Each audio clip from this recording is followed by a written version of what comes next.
All right, well, we're inside the mine shaft. As you can see, we got a few buckets right here in front of me, and we're loading up the material that we had dropped from the quartz vein just above my head here. And what we're doing is we're going to scoop all this up, load up the truck. Hopefully we'll have maybe a ton, close to a ton, maybe a ton and a half of material. We'll run it back up to the shop and we'll crush it. And we'll run it through the mill and we'll cube it and see what kind of gold we come up with. But as you can see, this big chunk of quartz my knees on, the old timers, they didn't see any gold in it. They just pitched it out. There's mounds and mounds of quartz all around here. So what we're doing is, instead of just picking at the parts, we're going to bust it up. We'll run it through the mill. We'll crush it all and make sure we get all the gold.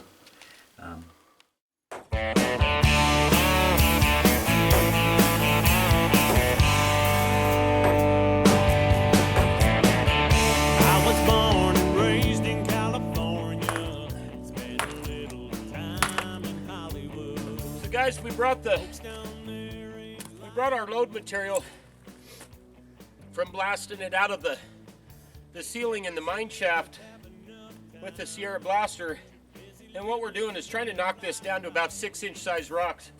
Then we're going to run that through the jaw crusher, which will feed right into the impact mill, and then we'll bucket all of that super fine powder.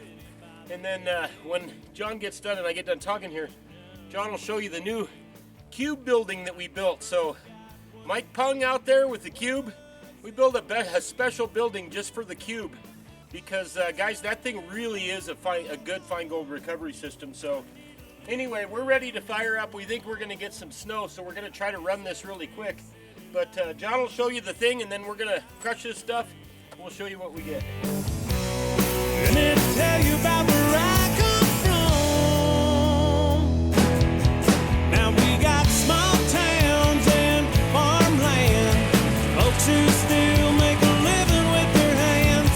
Where I come from, a man is still a man.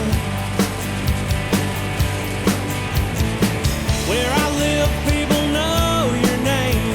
They ask how you've been and they're always glad you came. You can sit down just to talk about old times.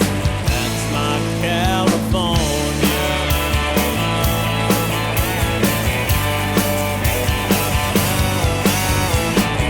I still see friends from school, and I think about the things we used to do.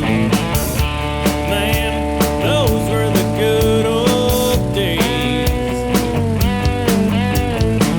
We couldn't wait for summer to come. We'd head out when the chores were all done, running wild through the country. So where we're at right now is we fixed the impact mill from walking around, and we re-anchored it into the concrete with some big heavy-duty steel straps, and believe me, it's not going to walk anymore. But I want to show you what we're getting out of here. That's what it's like. And about 100 mesh. I hope I didn't dust out the camera. But anyway, John's running this in the background. We got over 1,000 pounds. We're going to run this. John Ratley ran some this morning, and then we had to empty our recirc barrel. So anyway, we're fired up again. It's going to take quite a while to run all of this material because it's so fine. But anyway, we'll kind of cut to the chase here. We may show you a couple of shots of us cubing this stuff.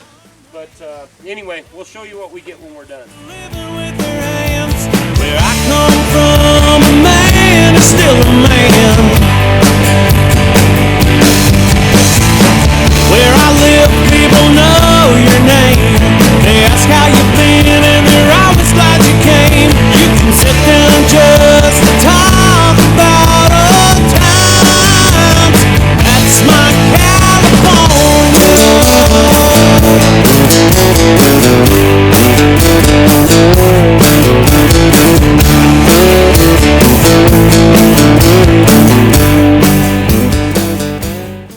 Well guys, we cleaned out the cube, and I don't know if you can see this in the camera here, but there's an awful lot of metal fragments, and that's from our impact mill. This is hardened steel that comes off of the hammers in there.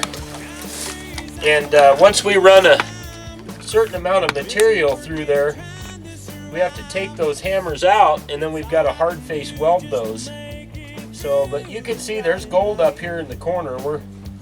We're seeing some, actually quite a bit in the corner there.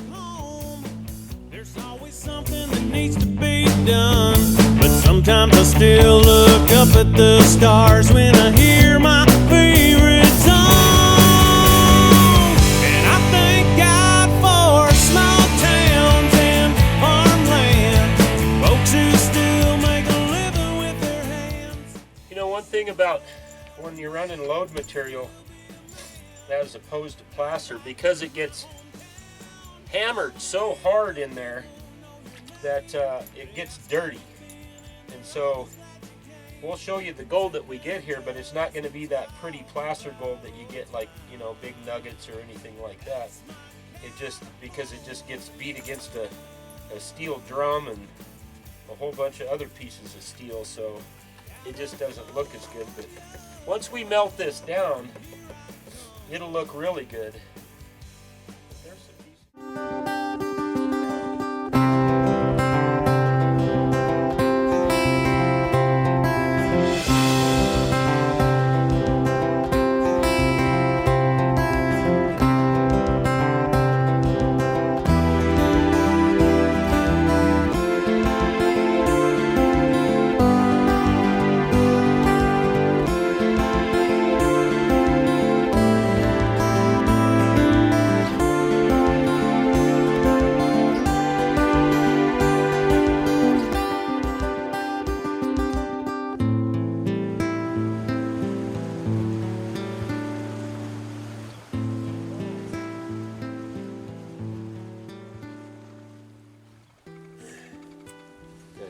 Well, guys, we hope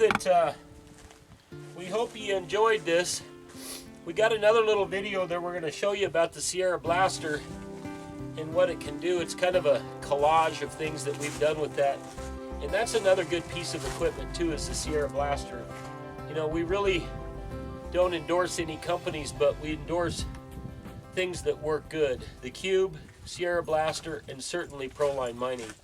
So that's a pretty good little amount of gold. We're pretty happy with that because we only set 2 charges inside the mine shaft, so that's a nice little quantity. And anyway, I'm Shannon with American Mining Rights Association. If you're fed up with the government telling you that you can't drive down a road or you can't go mine, join us. Check us out on AmericanMiningRights.com, and we've got a lot more videos coming up for you.